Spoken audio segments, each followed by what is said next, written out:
안녕하세요. 정신과 의사의 인생 이야기 대전 정광설 정신건강의학과 원장입니다. 네, 두 번에 걸쳐서 노년에 대한 이야기 말씀드렸습니다. 어떻게 하는 게 잘 나이 먹는 것인가, 그냥 제가 잘 늙는 법 이렇게 말씀드렸죠. 그 다음에 이제 나이가 먹고 노년이 되고 그 끝은 우리가 죽음을 맞게 됩니다. 그래서 죽음을 생각하지 않을 수 없거든요. 그러니까 어떻게 하는 게 그럼 잘 죽는 거냐? 사실은 내가 능동적으로 죽는다, 그건 있을 수 없는 거죠. 죽음이 나를 찾아오는 거지 내가 죽음으로 들어가는 게 아니지 않습니까? 그런데 누구나 다 죽음을 앞에 두고는 여러 가지 생각이 떠오를 수 있죠. 힘들 수도 있고 불안할 수도 있고, 또는 태연하게 태평하게 감사하게 기다리는 사람도 있고. 네, 그래서 잘 죽는 법, 이런 이제 말씀을 드렸습니다.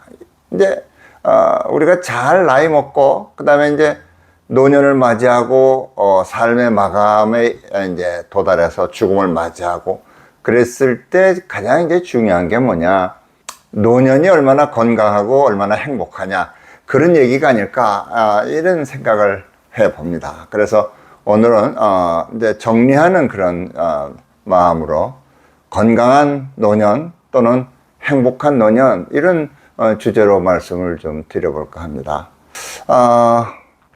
많은 이제 사회학자들 또는 이제 사회정신건 의학을 하는 여러분들 이제 많이 노년에 대한 연구를 많이 하시죠. 그래서 행복한 노년이 뭐냐, 또는 행복한 노년이 뭐냐 보다는 행복한 노년이 되기 위해서는 필요한 게 뭐냐, 조건이 뭐냐, 이런 얘기들을 많이 합니다. 네, 우리가 이제 항상 그렇죠. 조건과 상황과 환경에 의해서 내가 느끼고 행복하고 감사하고 살맛나고 이게 결정된다, 이제 그런 생각도 흔히 하죠. 그런데 이게 상당히 어떻게 생각하면 함정일 수도 있습니다. 개천에서 용난다 하는 말이 있습니다. 네? 요새는 그렇지 않아. 요새는 개천에서 용나는 거 없어. 요새는 강남에서 다 서울대학 들어가고, 네, 비싼 돈 들여서 과외해야 좋은 대학 들어가고, 그런 얘기 하죠.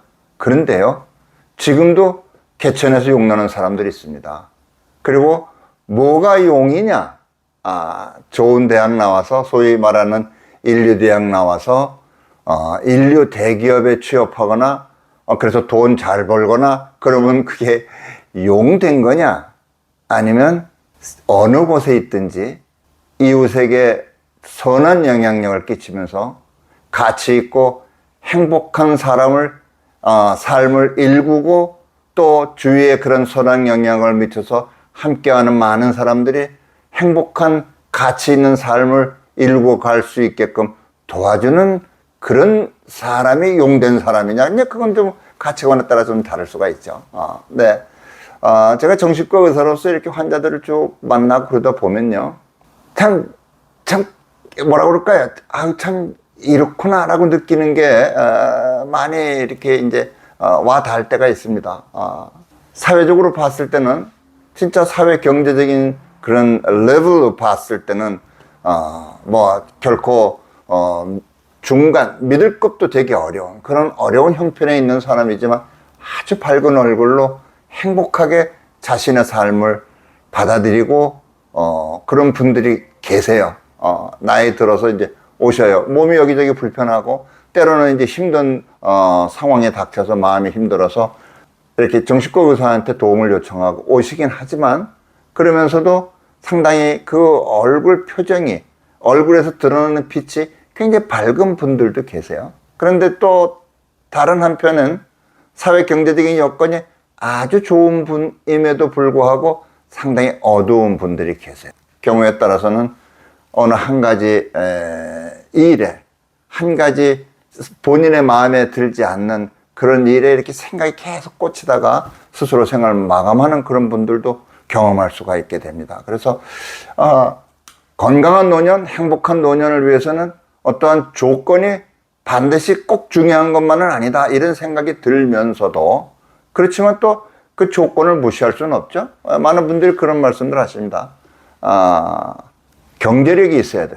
좋은 취미가 있어야 되고, 좋은 관계가 있어야 되고, 그런 것이 삼박자가 맞을 때 행복한 노년일 수 있다. 이런 말씀들 하시는데요.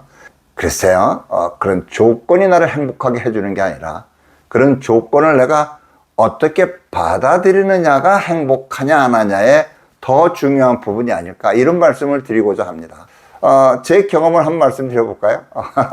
85년도에 제가 운전면허를 땄습니다.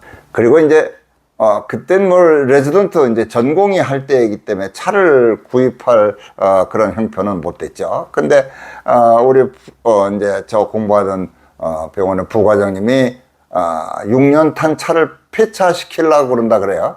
그래서 제가 폐차하면 돈 좀 주지 않습니까? 그래서 그거 얼마나 폐차하면 비용 받습니까? 그랬더니 한 30만 원 받을 거다 그래요. 그때 월급이 제가 이제 막 레지던트 마치고 이제 부과장 저도 이제 이렇게 취업할 때니까 한 100만 원 받았습니다 그때요. 근데 30만 원이면 죽은 돈은 아니지만 그래도 새 차 사는 거에 비하면 뭐 아주 싸죠. 그래서 그런 내가 좀 사면 안 될까요? 그랬더니 아이 그러세요. 그래서 30만 원짜리 차를 샀습니다. 여러분들 혹시 기억하실려나 모릅니다. 옛날 차 브리사라고, 기아에서 나온 브리사 K303 하는 그런 소형차, 그때 당시로서는 소형차죠. 1300cc. 네. 그 차를 사가지고 이제 대전을 이제 내려와서 대전에서 이제 청주로 제가 출근을 했습니다. 근데 그냥 탈 수는 없어갖고 이제 페인트를 싹 칠했죠. 그랬더니 반짝반짝 하잖아요. 그러니까 우리 집 애들은 그냥 우리 차가 대전에서 제일 좋다고 그래요. 사실은 글쎄 대전에 굴러다니는 차 중에서는 제일 고물인 차입니다. 실제는 근데 그렇게 우리 차가 제일 이쁘고 제일 좋고 제일 반짝거리고 뭐 그러면서 좋아했던 기억이 납니다. 조건이 어떤지가 중요하지만 보다 더 중요한 거는 그 조건을 어떻게 받아들이느냐, 내가 노년의 나의 삶을 어떤 자세로 받아들이느냐 하는 것이 더 중요하다. 이 말씀을 거듭거듭 강조드리고 싶어서 말씀을 드립니다. 저희 어머님 92세에 돌아가셨는데요. 9월에 돌아가셨어요. 근데 한 5월, 6월 때 이제 어머님 미국 계셨는데 통화할 때 기억이 납니다.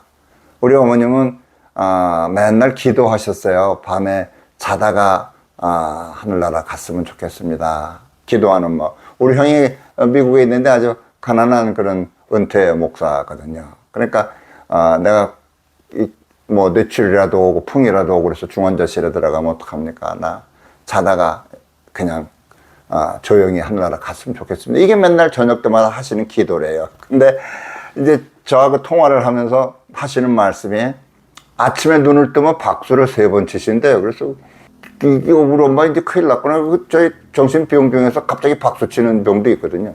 무슨 말씀이세요? 그랬더니 아침에 눈을 뜨면은 나 또 살았군요. 나 또 오늘 하루를 맞이하게 허락하셨군요. 그러면서 박수를 3번 치신대요. 그러면서 우리 어머니 이제 하나님 열심히 잘 믿는 분이셨어요. 그래서 오늘 하루 하나님께 영광 올리면서 살 수 있게 해주세요. 그러고 일어나신다고. 그러면서 이제 그 다음 말씀이 중요해요. 광설아, 너도 이렇게 살아라. 아침에 눈 뜰 때 새날을 맞이한 거를 감사하면서 살아라. 그러시더라고요. 그러다가 이제 어느 날 예배 보시고 나서 툭 하고 돌아가셨어요. 그냥 평소 기도하시던 대로 그냥 돌아가셨어요. 네, 무슨 말씀을 드리고 싶은 거냐 하면 밤새 안녕하는 게 굉장히 중요합니다. 요새 밤새 안녕하지 못한 사람들이 참 많지 않습니까? 오늘 내가 살아있다는 게 굉장히 진짜 큰 축복이다 이렇게 생각하고 내가 살아있는 걸 감사하는 마음으로 나의 삶을 받아들인다면 내 비록 조건이 어떤 상황일지라도 나의 삶은 건강할 수도 있고 행복할 수 있다. 그런데 조건 때문에 이것이 힘들어서 저것이 힘들어서 그러면서 나를 만족시킬 수 있는 조건을 찾다 보면은 항상 모자라는 게 눈에 띄어서 늙으면 죽어야 돼 이런 소리가 나도 모르게 나오게 된다. 그 말씀을 드리고 싶어요. 네, 오늘 살아있는 것이 얼마나 큰 축복이고 감사한 건지, 진짜 오늘 내가 살아있다는 것이 기적이구나 이런 생각을 하면서 노년을 맞이하시면 어떤 형편에 있든지 건강하고 행복한 노년을 맞으실 거라고 생각이 듭니다. 그래서 꼭 그런 마음으로 오늘 하루를 누리면서 사는 여러분 되시기를 기원하는 마음으로 방송을 합니다. 감사합니다.